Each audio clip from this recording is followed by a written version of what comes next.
Hello, everyone. Welcome to the webinar, Setting Up a GLAM Workbench. My name is Lotte Wilms, and I am the co-chair of the LIBER Working Group Digital Humanities and Digital Cultural Heritage, together with my co-chair, Kirsty Linkstedt, who you also see. We will be your hosts today. I hope you're all well and safe in these strange times. Let me introduce our speaker.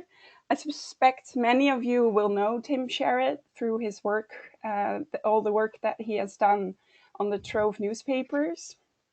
And a little over a year ago, I saw him speak and present the GLAM Workbenches idea. And my first question to him was, how do I do that? Can you help me? I want one. And we thought that many of us within the working group had the same questions. So we're very happy that today he is live from Australia, where it's evening. Thank you so much for working at night.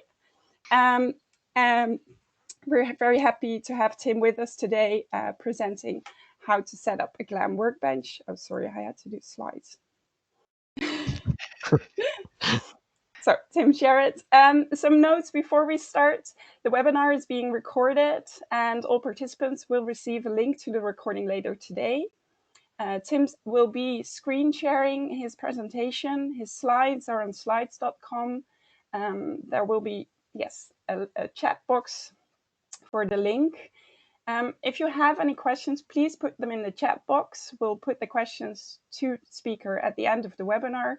Kirsty and I will be taking care of this. If there's anything wrong, please also use the chat box and we'll try to figure it out. I think that was it for me. If you have any questions, as I said, use the chat box. And yeah, no applause, but I would really like to welcome Tim and have fun. Thank you. Okay. Hi, everyone, all the way from Australia. I'm really pleased to have the chance to talk to you all today about something that you'll see I'm quite passionate about. So I'm really keen to see what I can do with to help other people sort of explore these sorts of possibilities. So let me just share my screen. And there we go. Okay. So, first of all, as Lotte said, the slides are online, so the link should be available through the chat there. So you can open this up now and play along, and click on the links and explore things as we go along, and they'll stay online, so you can go back to and share them as much as you like in the future. This is basically what I'm hoping to cover today. Now, I should say I'm speaking from my own perspective of having created this thing called the GLAM Workbench. And of course, today I'm going to be pretending that it was all created out of some, coherent, really well thought out plan rather than just being an ad hoc collection of bits and pieces. Really, the point of today's session, I think, is not to provide you with some overly prescriptive blueprint as what a GLAM workbench might be, because that's up to you. It's for all of us to think about these sorts of possibilities. What I want to do is give you a few ideas to talk about the way I've approached it, and hopefully leave you with a few starting points and a bit of inspiration to go away and see what's possible. So I suppose the first question you need to ask is why invest sort of precious resources in creating something like the GLAM Workbench for your institution? And I think it comes back to this sort of question of collections as data, to supporting and encouraging new types of digital research. With comes from galleries, libraries, archives, and museums, the GLAM sector. If exploring what becomes possible when we get our hands on that collection data in a form that we can use computationally. But what does it really mean? What are we really talking about when we talk about collections as data? We're all really familiar with doing online research, of course. We go to something like Trove, So Trove, when I'm speaking to this sort of audience, I can say Trove is Australia's Europeana, but also because it brings together collections from all over the place. But it also has a collection of more than 200 million digitized newspaper articles, covering 100 years or so of Australia's history. So a researcher goes somewhere like Trove, types something in the search box, of course, and gets back lots and lots and lots of results.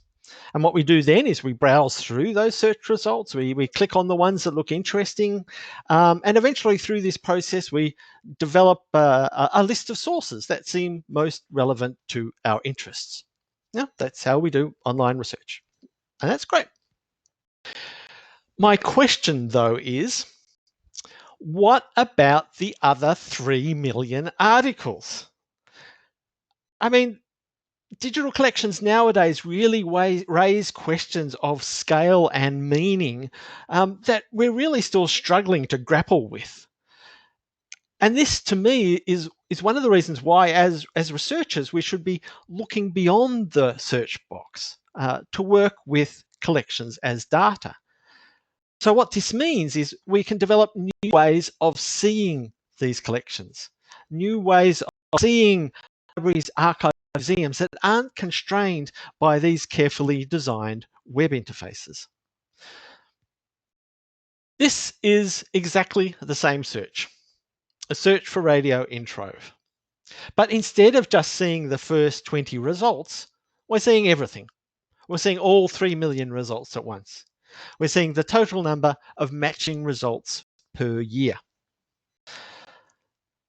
So seeing the data, the search data presented in this sort of way means that we can start to formulate different types of questions. We can start to explore, for example, change over time, shifts in language and meaning, the impact of specific historical events. We can also start to compare results, in a way which is not possible through a normal search interface. So here is our original search for radio, and then a search for wireless and a search for telegraph. I'm not saying this is a particularly exciting example, but you can see, for example, the shift in language and technology that's taking place just by looking at the number of newspaper articles which are matching our queries. This sort of different perspective is possible because Trove makes its data available through an API, an application programming interface. So it makes data available with, in a way that computers can manipulate, can do things with, can create new types of visualizations like this. So because that data is available, we can look at it in different ways. And I think it's this opening up of possibilities, this enlargement of the scope for formulating and pursuing questions is what makes the idea of collections as data so exciting and important. It really comes down to that idea of being able to see things differently, to ask different questions. Now, to support this sort of research, GLAM organizations all over the world are starting to make more and more of their data available through APIs like Trove and Europeana, through data dumps, through CSV files, or perhaps through curated collections of text and images, or all sorts of other ways. I mean, this is fabulous. It's great to see this happening. But once you've created your API or shared your CSV file, then what?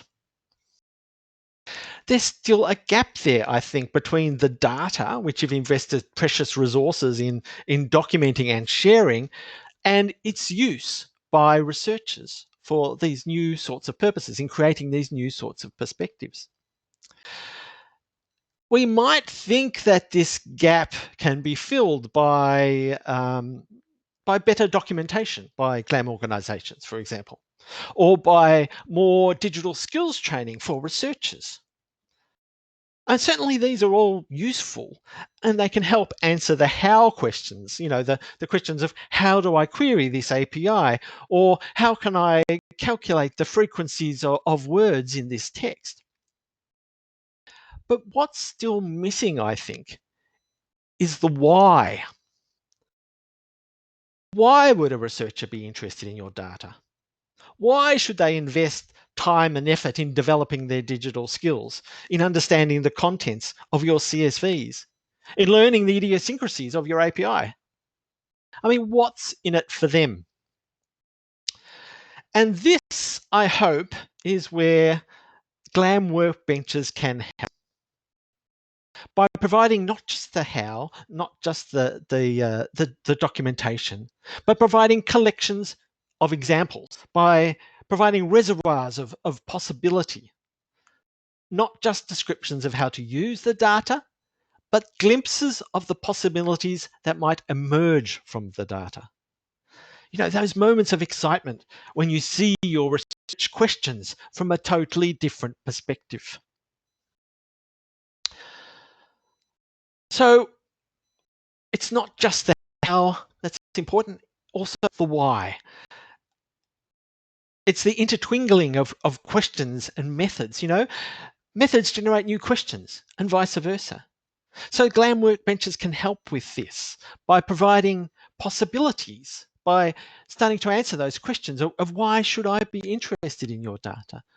By providing a range of different starting points so that people with different levels of skills or knowledge or different sorts of research questions can find points at which they can connect and make a start. And providing pathways so that once somebody has started to explore these possibilities, they get a sense of where they can go. Once they've tried a simple example, well, how can they develop and edit that? How can they change that to suit their own questions? Okay, let's get a bit more concrete by looking at a real example here. So in GLAM organizations, like GLAM organizations around the world, are sharing open data sets. Particularly, they're sharing a lot through government data portals. So we have data portals in Australia at a national and state level, and they host data sets from a range of government agencies, including archives and museums. But there's two problems with that.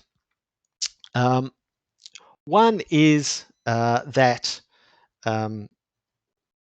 you know, how do we even find the data sets or know that they exist? I mean, a government data portal is not the first place I'd go to find data from a library, for example.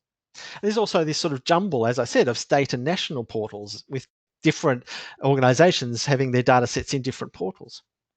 But the other question, the other problem in using this data is just having a sense of what's in them. I mean, 6 CSV files. You know, do I really have the time to go through those and look at what might be interesting or how it might be useful in my own research? So those two problems, how do I find them? What's in them?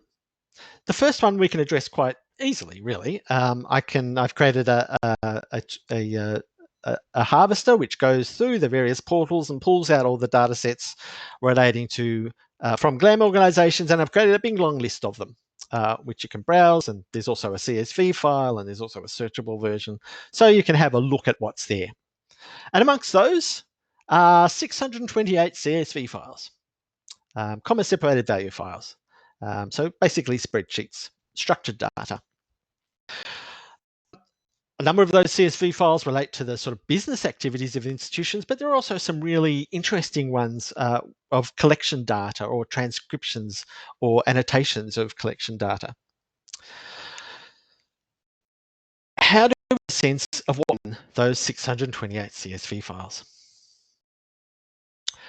I created this tool called the GLAM CSV Explorer. I'm never great at creating names for things. And what you simply do is you select one of those 628 CSV files.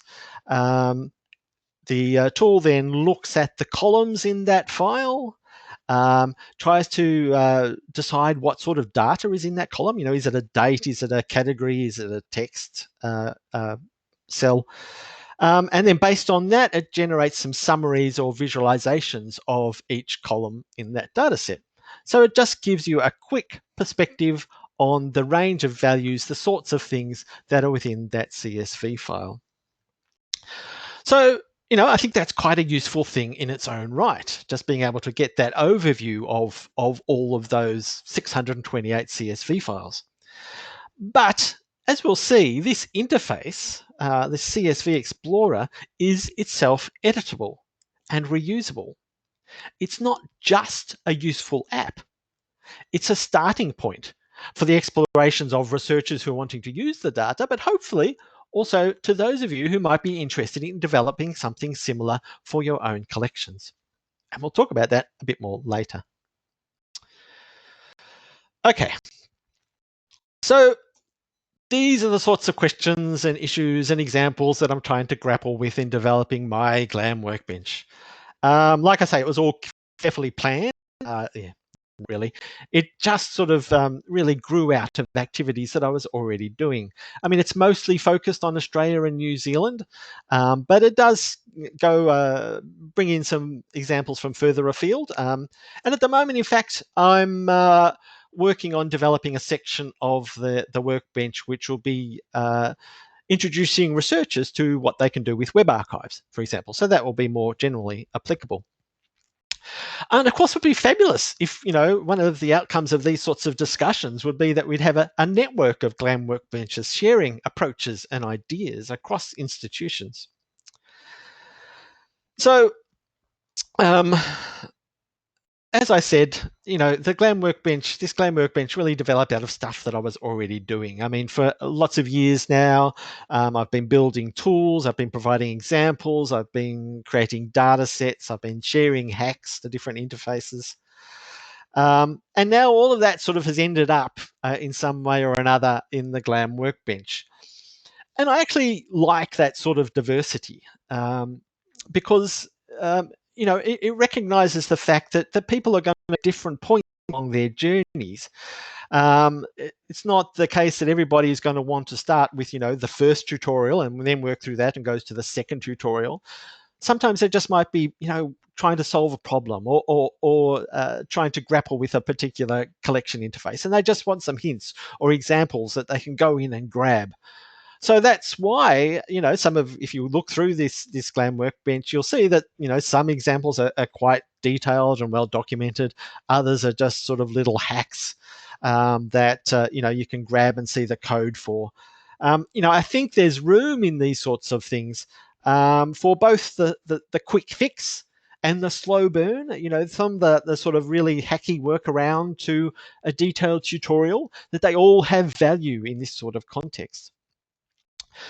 For me, that sort of shift that took place from, all the stuff that I've been doing for years to developing a GLAM workbench was really about exploring ways to make all the tools and examples that I've been working on just easier for people to use and to hack, to change, to edit. I wanted to share them in a form that really facilitated exploration and reuse. And that meant exploring certain technologies that make it easier, for example, for people to run live code in their browsers and to build sort of lightweight, practical tools that I can easily share and modify and put out there for other people to play around with and change. And of course, there's also it also is about making sure that the stuff's accessible, that it's that it's properly preserved in repositories, that it has persistent URLs, that it is openly licensed. All those sorts of things which go along, which go together in making a resource reusable.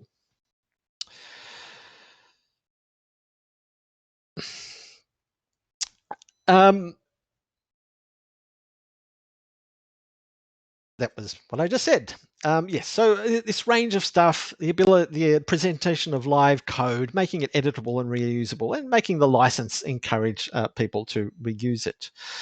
But, throwing all this stuff together in this sort of way also means that the GLAM workbench, or my version of the GLAM workbench, is, never really finished. It's never perfect, certainly not perfect.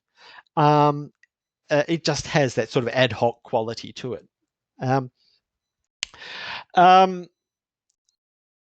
And it's also not, a learn to code site. It's not somewhere where you go when you're just starting out wondering, wanting to learn a language, for example. I want to learn Python. You wouldn't go here. That said, if you start to explore the examples, play around with them, edit them, you will learn to code. It's learning through doing. It's through pursuing particular questions, sitting down and doing a tutorial. And to me, that's the most powerful way to learn. So the GLAM Workbench is itself a hack. It's an intervention in the way that we access and use GLAM collections. So it has a lot of rough edges, but that's okay. Okay, so that's sort of a bit of the philosophy, but what about the technology? So the GLAM Workbench uses things called Jupyter notebooks. Now, Jupyter notebooks, let's just go straight in. So Jupyter notebooks, as I said, they allow you to run live code in your browser. So you can actually do stuff just with your web browser, actually manipulate data, create visualizations, harvest information from an API, all in your web browser. I came across a lovely term, I think it was in a Nature article, where they called Jupyter Notebooks a computational narrative, because it's not just about the code, because in amongst the code, you can have text, you can have images, you can have other sorts of examples. You sort of can blend it in together in such a way as you're telling a story about the data, not just sharing bits of code. And of course, that's also great for learning, because again, you're starting to see those why questions. Why would I bother? Where can this take me? Jupyter notebooks are also a standard in a way. They can be used on different platforms and different interfaces, as we'll see. And I've got a link there to a great introduction to Jupyter notebooks, which has been published by the Programming Historian, which in itself is a fabulous website, which you should support and use. So on this page, we see a little snippet from a Jupyter notebook, which is, this is actually a Jupyter notebook in the GLAM Workbench, which tries to explain how Jupyter notebooks themselves work. As you can see, so and what's happening here, again, going back to that thing of doing real stuff. So this is a notebook about using notebooks, but it's exploring that question by actually getting data, live data, from the National Museum of Australia API. So it's actually running things, it's getting back data, and it's presenting it. So you're actually doing real things while you're learning about books. As you can see here, hopefully in the image, or if you get the slides later, code cells have a sort of border around them, and they're sort of grayed out. So you can sort of easily distinguish the bits of code from the other bits on the page. To edit a code cell, well, all you basically do is click on it. So here I'm clicking on the word stone, and I'm going to replace it with the word koala, because that's the word we're going to search for in the National Museum of Australian collection. So having typed in our value, we then want to run that code, excuse me. We then want that code cell. In order to run a code cell in a Jupyter notebook, all you do is hit Shift and Enter. That's it.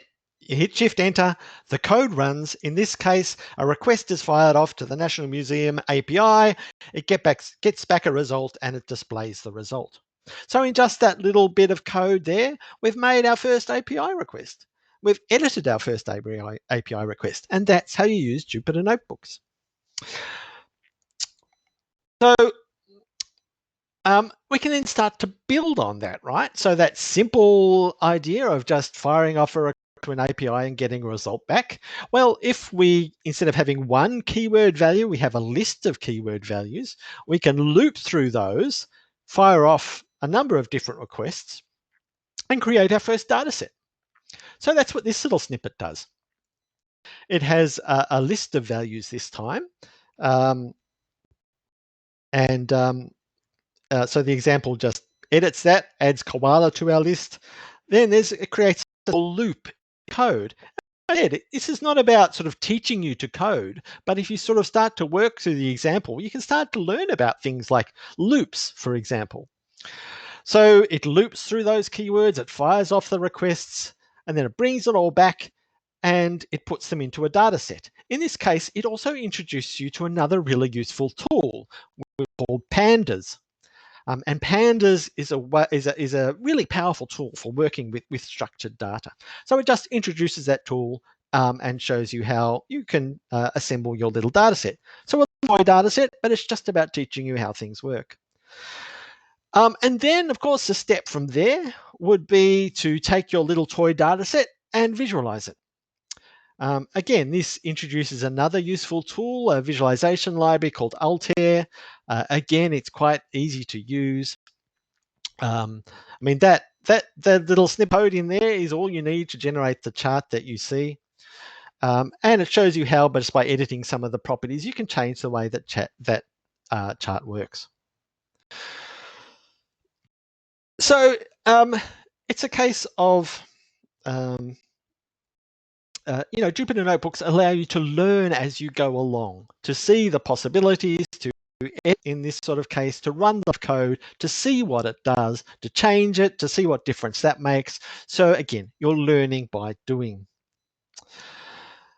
And on that note, if you would like to actually do, rather than just see me show you some animated GIFs of it, that notebook, you can just click on the Go button on the slides if you've got the live versions of the slides, and it will create a customized computing environment in the cloud, and it will then load that Jupyter notebook in that customized computing environment, and you'll just be able to run it yourself. So you'll be able to just follow the instructions, click the code cell, search for things in the National Museum of Australia. So you're welcome. As I said, these slides will stay up and you can play around with these sorts of things, and you'll also find it in the help section of the GLAM Workbench itself.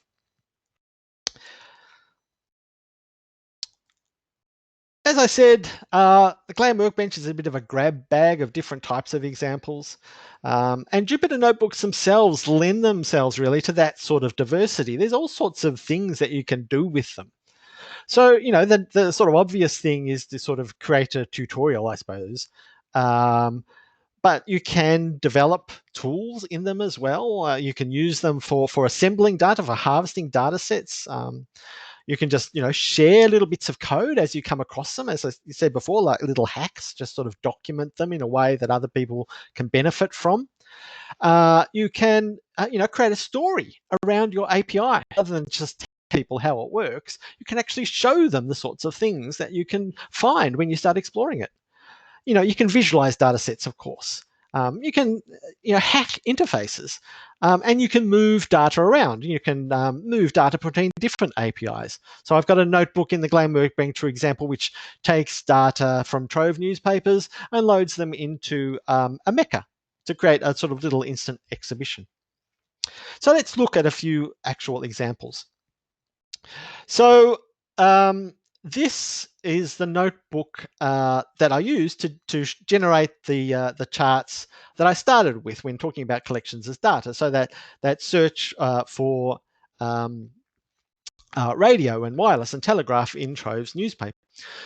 And it walks you through the process of really exploring that huge volume of newspaper articles over time. So, what it's really doing is showing you how you can use the search assets in different ways to set up the data and ask different types of questions. And it enables you to ask questions both about the sort of history that these articles represent, but also about the nature of Trove itself. So you're getting that glimpse behind the search box, a sense of what's missing as well as what's there. And that, again, is one of the benefits of working with collections as data. And again, it prompts you, suggests to you, gives opportunity to think about the sorts of questions that you can ask. So something you might not have thought of, for example, would be using the illustration type facet that's available in Trove to look at the role of photographs in newspapers. That green line there represents the number of articles that have photographs over time. And we can, of course, see the rapid increase of photographs in the 20th century. Here's another example. In this case, it's quite, it's really a tool. It's a Trove newspaper harvester. It enables you to get thousands and thousands and thousands. Like I've harvested 500,000 or more newspaper articles from Trove, saving both the metadata of the articles and if you want the full text of the OCR text of the articles. So you just fire up the harvester, you give it a Trove query, press the button, and it creates a CSV file with all the metadata, lots of text files with all the OCR texts, and then creates a little zip file that you can then download to your own computer. Now, this example here in the notebook is not the first version of the Trove newspaper harvester. In fact, it's existed as a command line tool, a Python command line tool, for a long time. But as I said before, one of the things I'm trying to do with the GLAM Workbench is make these sort of tools that I've created in the past easier for people to start using. So there's no sort of futzing about with command lines or anything like that. It's in this case, it's just a matter of pasting in your query, pressing the button. Because what I've done is I've embedded that command line tool in a Jupyter notebook. It's sort of still sitting there behind the scenes, but the notebook itself is sort of disguising what you need to do to work on the command line. Now, if you go to this repository, Trove Harvester repository or section in the GLAM Workbench, you'll see that there's a couple of different versions of this. So this one, as you can see, hides the code, creates a sort of quite interface. But there's another one which actually walks you through the process of using the command line tool, except it's all sitting in a notebook still.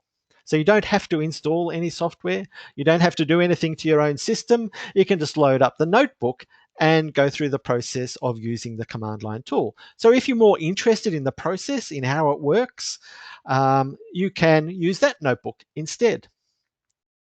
And that's one of the things that really interests me in notebooks is the way that we can present different ways of doing tasks depending on the level of knowledge or skill of the user. And I'll talk about it a bit more later.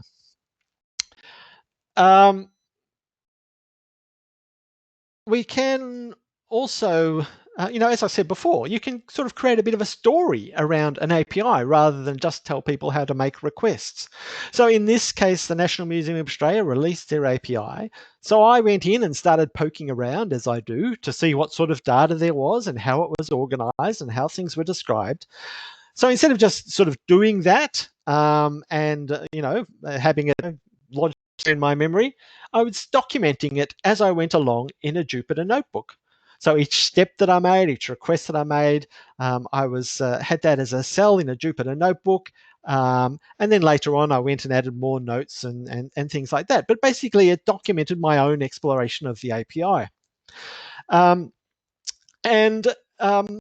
National Museum of Australia has quite rich data available through its API, really well structured. So as well as the collection items, there's information about people, places. There's information, temporal information about when things were created or collected. So I created a notebook which just looked at it, their collection from the standpoint of time, when things were created or collected over time, and that's one visualization from that notebook. I did another one which looked at the same data in space, so where things were collected or created. So it starts to open up the possibilities of the data rather than just presenting it as something that you might like to access.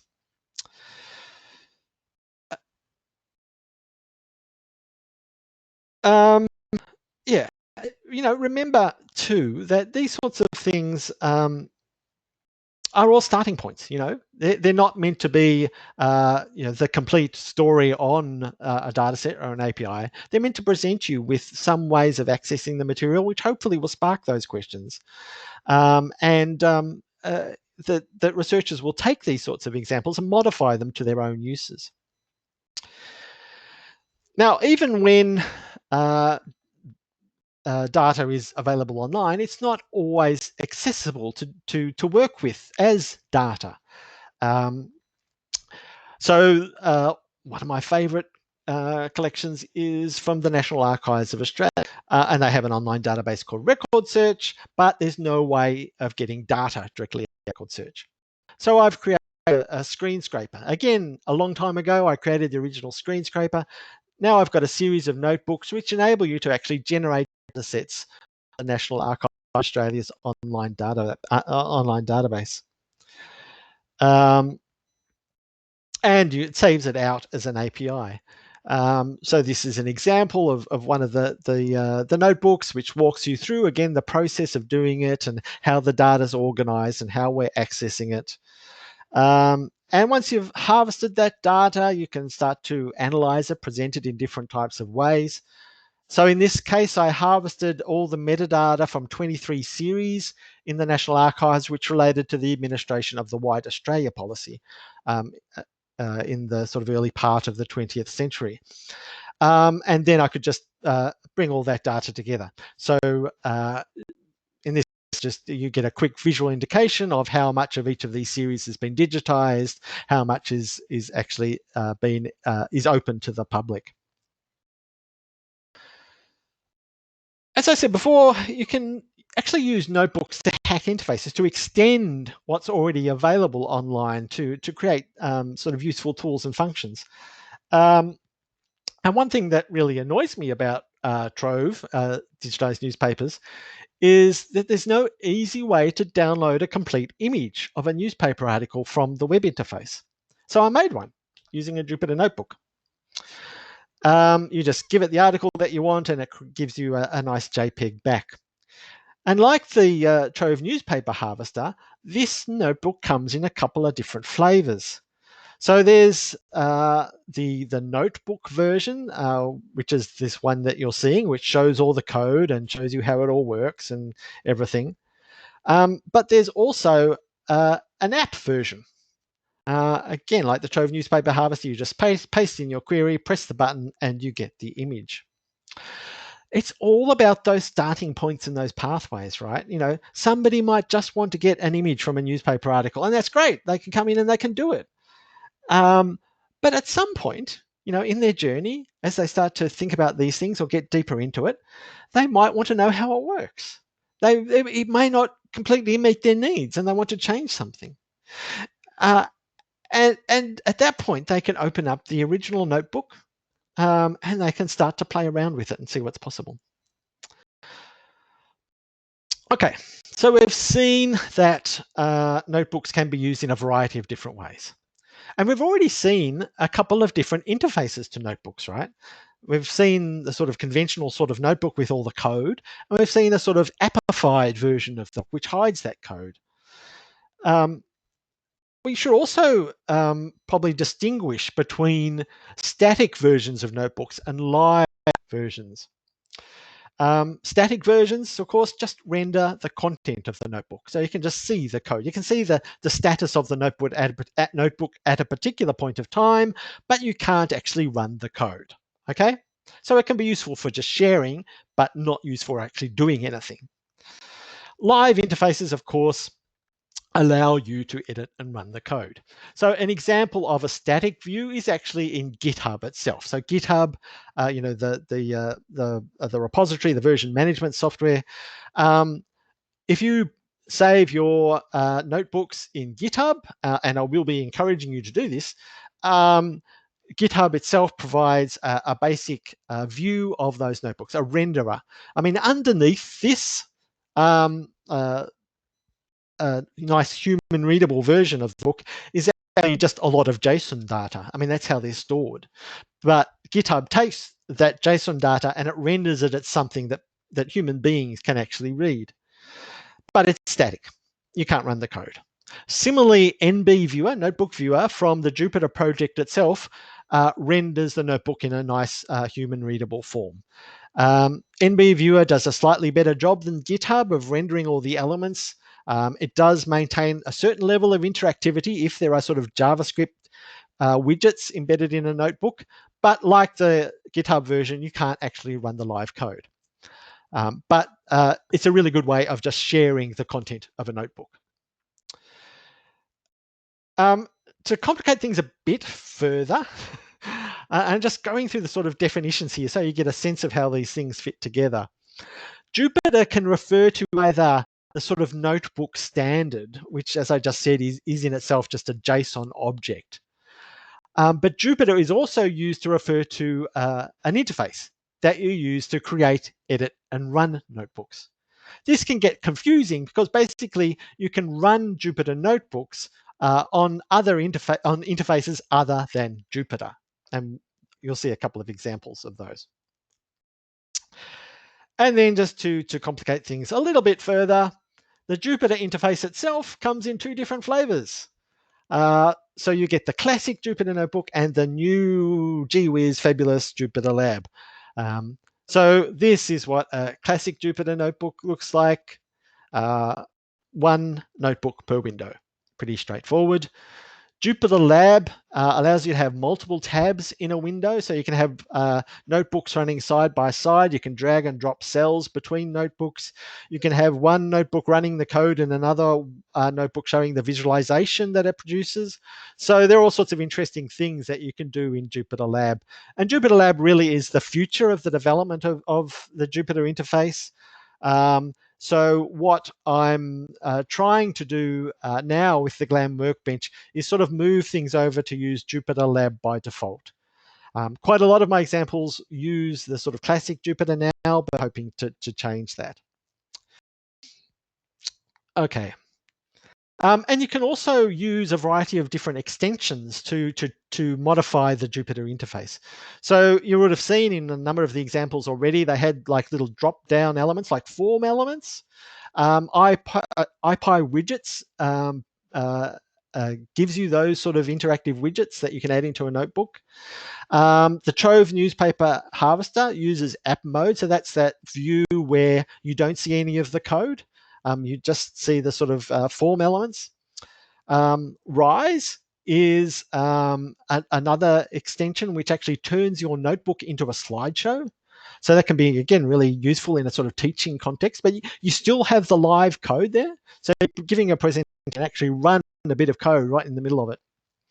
And voila, a bit like app mode turns your notebook into a sort of interactive dashboard or a standalone app that you can share and run on a variety of platforms. So in the GLAM Workbench, I provide a number of these different sorts of views. So this is an example coming from the GLAM Workbench, that same notebook that I was showing before of turning a newspaper article into an image. So you can see there you get the different options. You can download it from GitHub. You can view using NB Viewer. You can run it live on Binder, and I'll talk about what Binder is in a sec. Or you can run it as an app using Voila. So we've got those choices there between the static views and the live view. You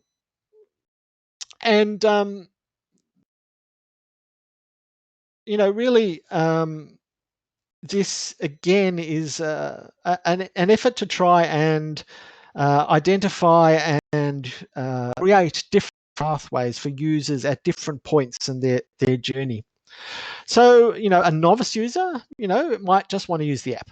You know, they just want to get the image. And so they can use the Voila link.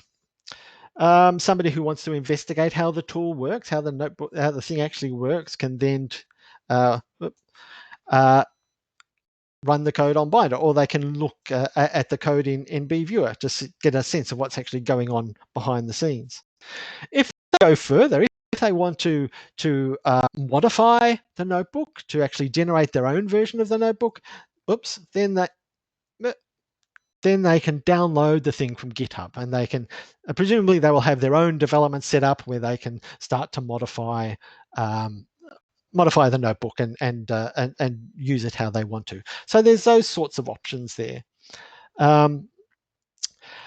I have to say, though, that this sort of question of being able to provide a range of useful pathways through the GLAM Workbench is the thing that I find most difficult. And I'm still experimenting with different approaches to this. You know, that thing of being able to meet people at the appropriate point in the development of their skills or the framing of their research questions. Being able to provide those sort of options, you know, is quite tricky. And I'd be really keen to have a discussion with people about these sorts of possibilities.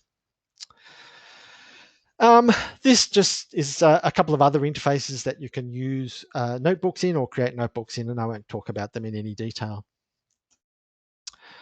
Okay, so obviously you can run Jupyter Notebooks on your own computer. If you have Python installed, it runs in Python. You can install it and you can run it on your own computer. But what's really exciting and interesting is the ability to run notebooks in the cloud through services such as Binder, through Colab, which is a Google thing. In Australia, we also have a thing called Swan. And I've got a link there if you want to compare these services. I'm going to basically talk about Binder. Binder is awesome. I love Binder. It's a free cloud service which has been developed and is used by the data science community around the world. So you can just point Binder at a GitHub repository and it will create a customized computing environment in the cloud and launch the notebooks inside. You have a repository in GitHub which has your notebooks in it. You point Binder at it, it spins up a computer, then opens up your notebooks in that computing environment, all in the cloud, all in your browser.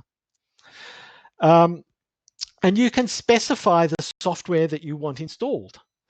So in your GitHub repository, you just have a little configuration file which tells Binder the software that you want installed in this virtual computer it creates, and it will do that. It will install all the software, then spin it up, and you're right to go.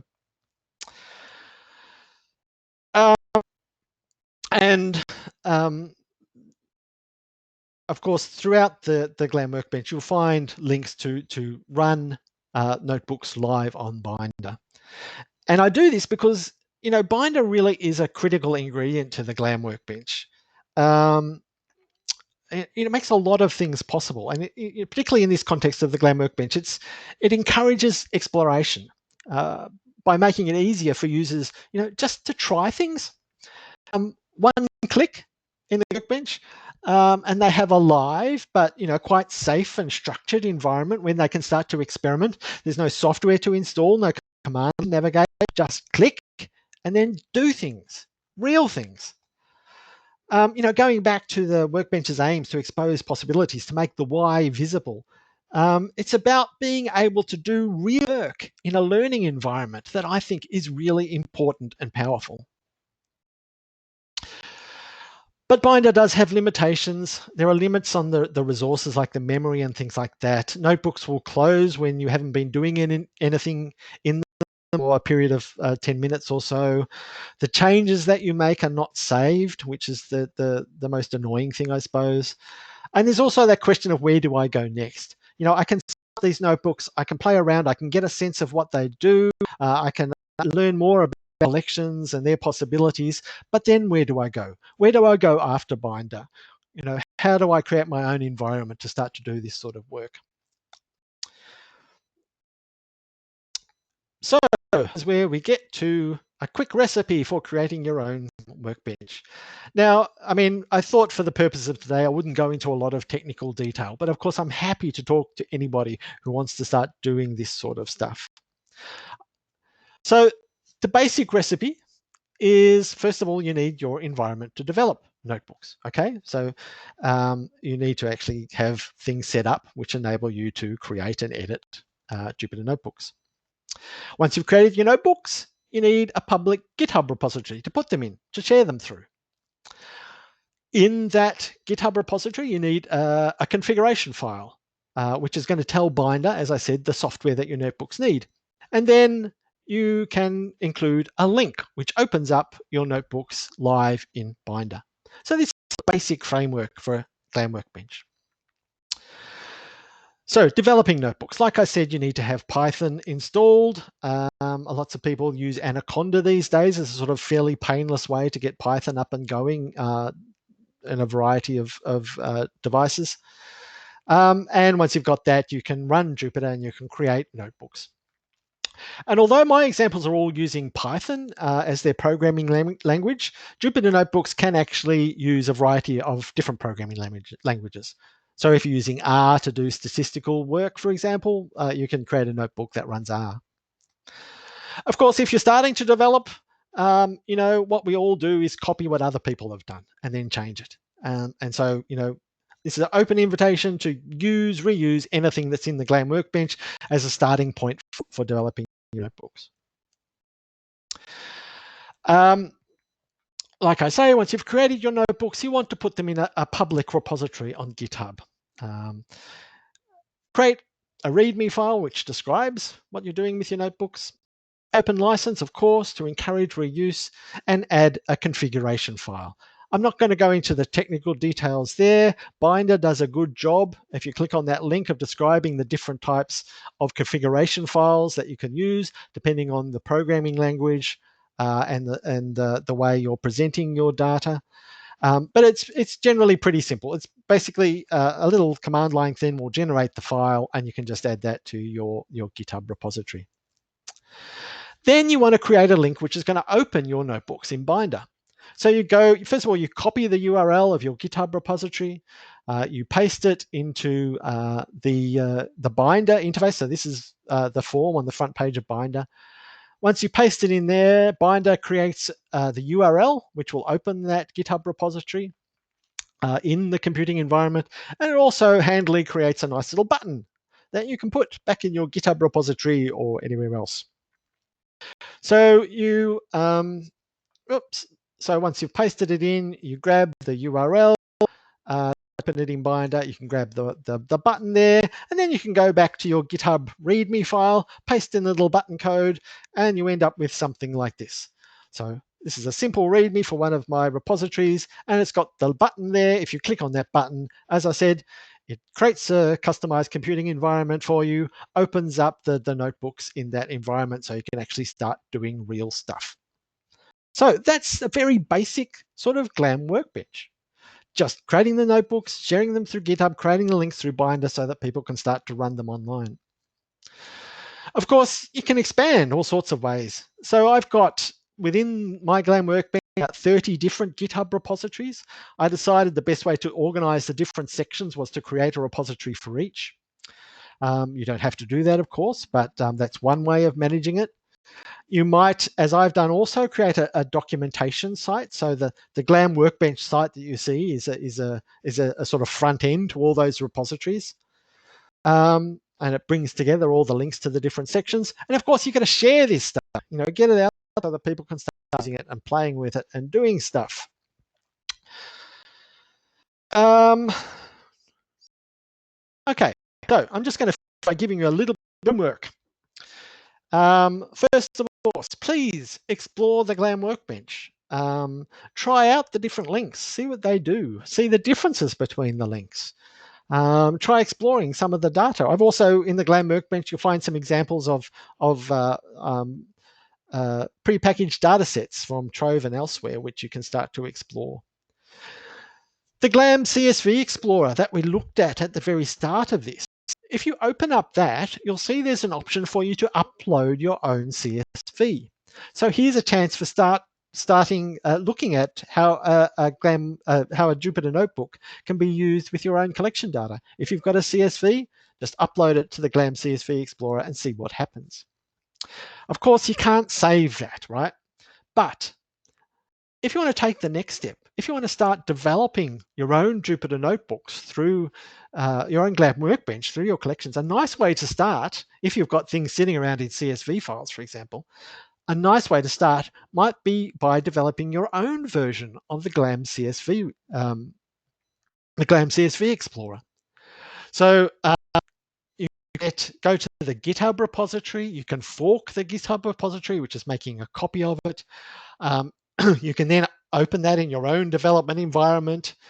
You can modify, there's a bit where it loads the list of CSV files. You could change that list of CSV files to point to CSV files with your own data. Then it would just be a matter of sort of changing the binder links. You'd have your own CSV Explorer. So if you're looking for a place to start, that might be a good spot. And of course, I'm very happy to help you with that. And if you want to contact me, I'm Rag on Twitter. If you find problems with the GLAM Workbench, and there will be problems, you can go to GitHub and you can raise an issue, or if you've got suggestions for new data sources or new collections that would be great to put in the GLAM Workbench, you can add an issue on GitHub. And I've also just created, as a bit of an experiment itself, a sort of little chat service in GitHub. So just want to have a bit of a talk online about GLAM Workbench and things. That's another option. Okay, so that's it from me. I will stop my screen share and we will. Hi there. And thank you, I have to say. I think that was amazing. We've got rounds and rounds of claps going on just now. And I think we've also got quite a number of questions that have popped up during the course of that. And so just picking up on one that was sort of reiterated in a couple of different formats from Marianne Lefferts, when you've created a notebook to present the story about your data, where's the best place to alert people to the fact that this data and this great notebook now exists? How can we promote that? That's a really good question. And it's the hardest thing, you know. The programming's easy. Actually sharing the information is the hard bit.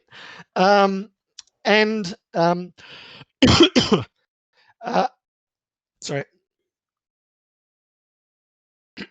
I mean, you know, I'm a big Twitter user.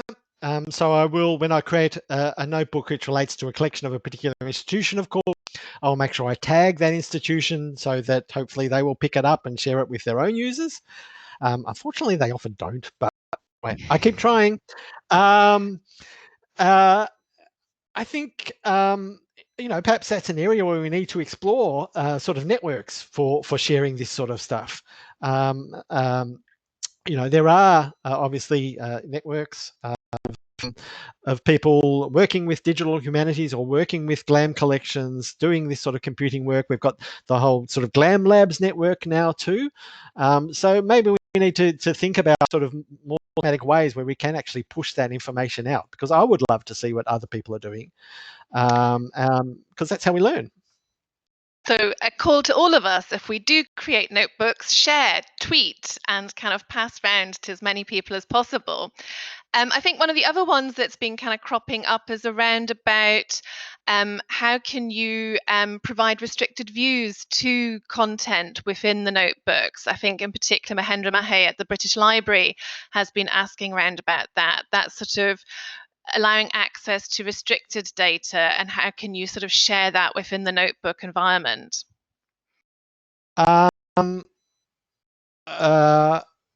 Well, I suppose there's different ways you restrict. I mean, you know, obviously you can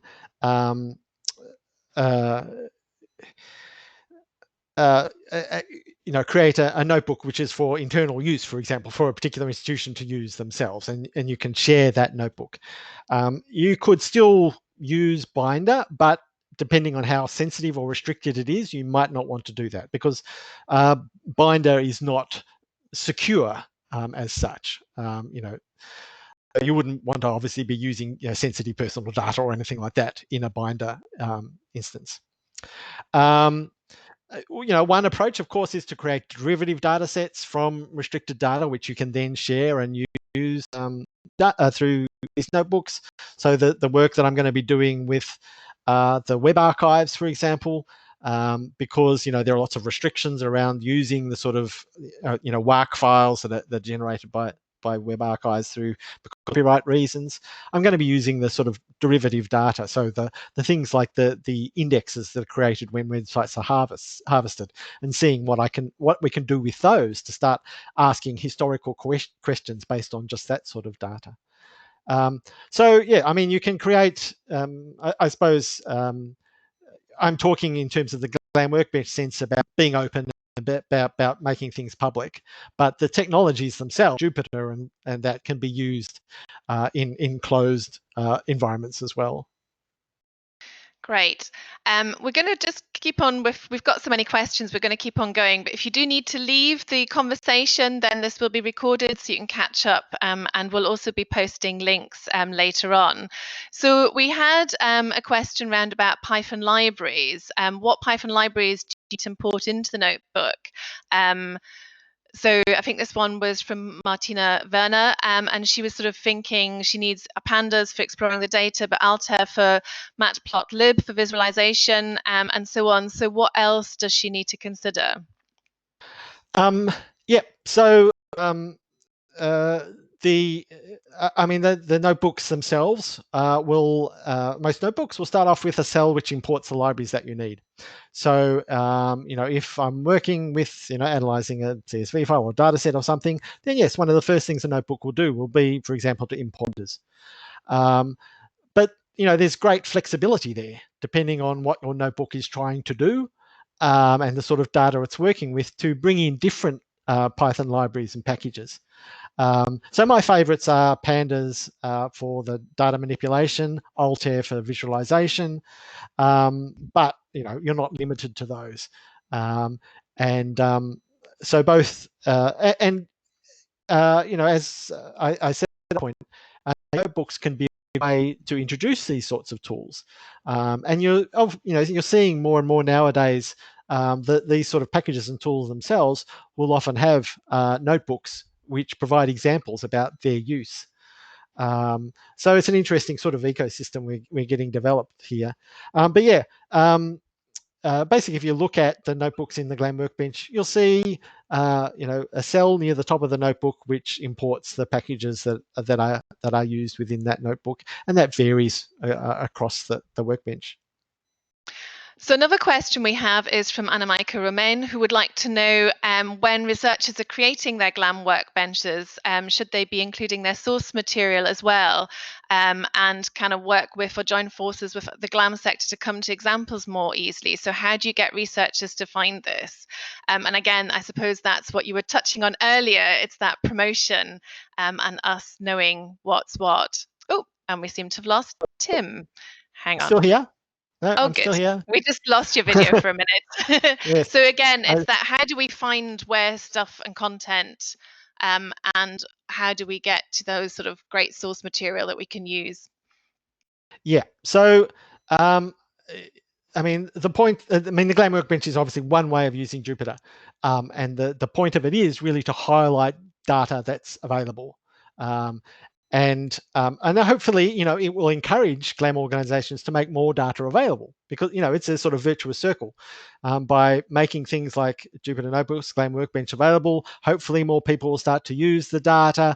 That will bolster the arguments of people within institutes that people want data, are doing things with it. They can then make more available. So, it's that circle of use and provision. It's slightly different from a researcher's angle, I suppose. And where Jupyter Notebooks, for example, are being used by researchers are as a way of documenting their research process. Binder itself was created out of the need to make research, data science reproducible. So that if you published a paper and you talked about a particular method and talked about what you did to analyze your data, you could accompany that paper with a notebook which actually showed exactly what you did to generate that, and enable people to try it themselves and see whether they got the same result. So it's that comes out of that desire to have reproducible research. I think, I think that's of real value in the humanities as well, not from the reproducibility angle, but from creating data stories. Like, with humanities data, it's often often so complex and messy, and it has itself a complex history, that in our working with it, we come to learn that history. But a lot of that stuff wouldn't make it into a published paper in most cases. But we can document our explorations and our use of that data in a notebook and share that alongside sort of more traditional research outputs. So I think there are real opportunities there for researchers as well to make use of these technologies. And hopefully, where they're generating data, they could also share it in a similar sorts of way so that other people could benefit from it. Right. Now we've got one question here from Rachel McGregor on licensing. And I have to say, I can only agree with her question. Licensing collections as data can be challenging. And so she was wondering, what resources do we use for getting to grips with this area? I don't know if you've had any experience in that particular space, Tim, or any spaces you would point us to explore that further. Any thoughts? No. I think it's one we all find challenging. I'm glad you posed it, Rachel. I mean, I think I would sort of highlight LIBER does have a copyright working group who sort of grapple with some of these questions. I find myself, this is really tough sorting out the licensing. How can you get that collection made available and be accessible? And how do you clear all the different areas that you need to clear? So we're still struggling with it. So I think if anyone wants to post some good suggestions, that would be great. And we can kind of sort of follow on through with that one. But there's no easy answers. No. I mean, I suppose all I would say, I mean, obviously I'm coming at it from the use end of things. But that's part of the equation too. So, in terms of justifying what we do and where resources go and all that sort of things, use is an important part of that equation. So if you're going to put that work in to work on the licensing of a particular data set to make it available, you want to make sure after that it is going to be used, that people are going to do something with it. Building the, planning for those sort of processes as well, I think is important. So Gustavo Candela has kind of created an example inspired in the workbench, and he's posted the link. So do have a look at that as well. And finally, Sally was asking if Sally Chambers was asking if you could just tell us a little more about the GLAM Workbench for web archives. It's very much a work in progress at the moment. And I mentioned just before, so I'm working with the British Library and the National Library of Australia and the National Library of New Zealand. As I said, I mean, there is some great work going on using Jupyter notebooks with web archives. The Archives Unleashed project coming with Ian Milligan, and I can only think of his Twitter handle, which is going to be wrong. But people in Canada doing that fabulous work, sort of diving in depth. What I'm aiming to do for this project is much more, again, a starting point. So just to sort of try to see the sorts of questions you might ask of some of that derived data from the web archiving process and how you can examine that sort of historically. Yes, it'll be sort of coming out as part of the GLAM Workbench over coming weeks. And I welcome feedback and ideas. Yeah, it's going to be, I mean, I'm going to learn a lot. And that's the fun thing about doing this work, is that, I learn heaps in developing a new notebook. Well, that sounds really fun. We shall look forward. So do let us know when that comes out, and we'll help promote that as well. Just one final question. What's the most fun data set that which data set did you derive the most fun from when you were working on it, and kind of sort of found some really quirky and interesting facts from that you were unexpected?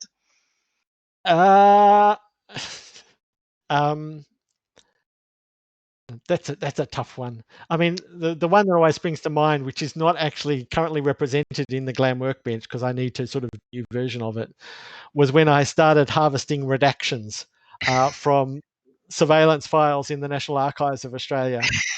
Okay.